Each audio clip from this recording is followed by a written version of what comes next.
Hey everyone, welcome back to my channel. This is Coffee with Katie. Cheers.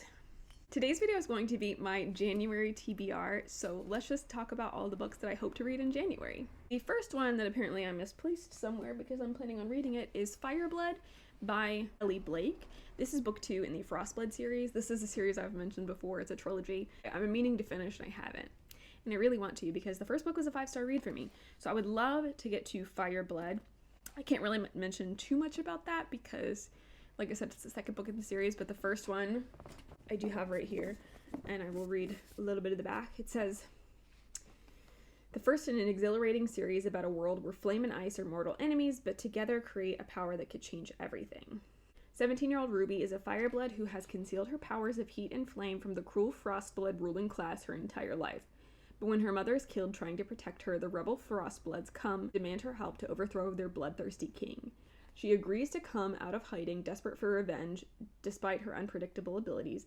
She trains with the rebels and the infuriating yet resistible Arcus, who seems to think of her as nothing more than a weapon. But before they can take action, Ruby is captured and forced to compete in the king's tournaments that pit Fireblood prisoners against Frostblood champions. Now she only has one chance to destroy the maniacal ruler who has taken everything from her, and from the icy young man she has come to love. I loved that series, so I really want to read Fireblood, and then the next book that I want to read is the final book in the trilogy, Nightblood. So I'm hoping I can knock out that trilogy really fast and finally complete it, because it's been a long time coming and I've been really wanting to finish it, and I want to know what happens and I want to know how it resolves, so I'm going to try to find out in January. Another series I've been meaning to continue but haven't is Throne of Glass. So I'm planning on reading Queen of Shadows by Sarah J. Maas in January. I keep putting it off, but this is here's the thing, I don't really like Selena, so it's been a struggle. I read the first 3 books. I haven't read Assassin's Blade. I don't think I want to, at least right now, and I'm just trying to finish the series at this point because it's Sarah J. Maas and I feel like I have to read all of them. It's like the Marvel, the multiverse, like you just have to. So I'm planning on reading Queen of Shadows. I think they're easy to listen to from what I remember, so I don't think it's going to be a problem, but I just hope I like it. I feel like right now I just don't understand the hype for this series, and I'm hoping this is what turns it around for me. We will see. We will see. You know what Throne of Glass is. I know you do, but the first one is following a prisoner who is competing to become the king's assassin, and lots of things happen from there. And then I would like to read Secret Nights and Northern Lights. I think this was on my November TBR, but I did not have time to read it, and it's not really a Christmas book, so I'm not planning on reading it in December, but I do want to get to it, and January is still cold and wintry, so I would like to get to it then. And this is by Megan Oliver. I did mention this before in like an anticipated read and stuff like that. But it says, childhood best friends and first loves are reunited on a make-or-break work trip to Iceland, with old feelings coming to the surface in this charming romance debut. I feel like that's all you kind of really need to know. They're on a work trip to Iceland and it's romance, and I'm just very excited to read it. And I haven't been able to yet, so I would like to get to that one.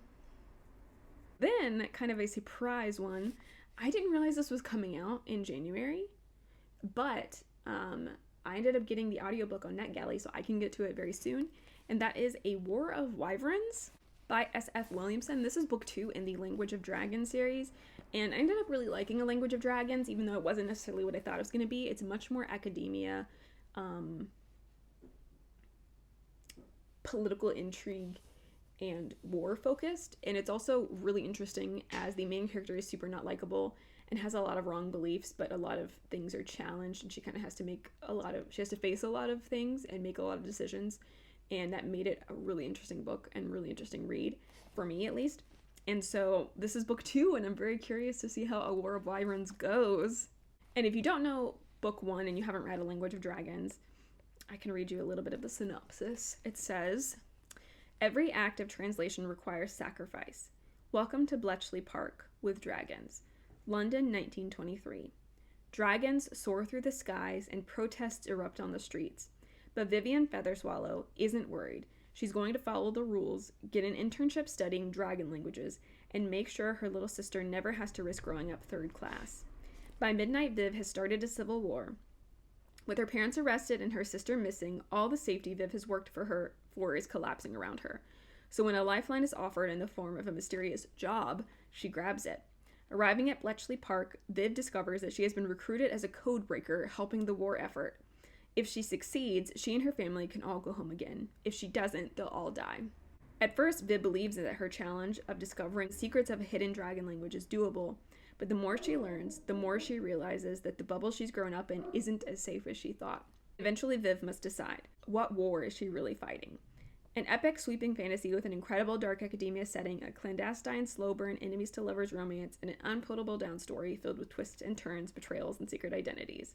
I really liked it. I would say the romance, enemies-to-lovers things, I would say that's a pretty small part of the story, but I think it's going to really open up in this book too, and it's going to get wild. So I'm excited to continue this. And realistically, that's probably all I have time for to read in January. But just in case, we'll do a bookshelf pick. I'm really bad about doing these / reading these, but we'll try. Got a Feather So Black.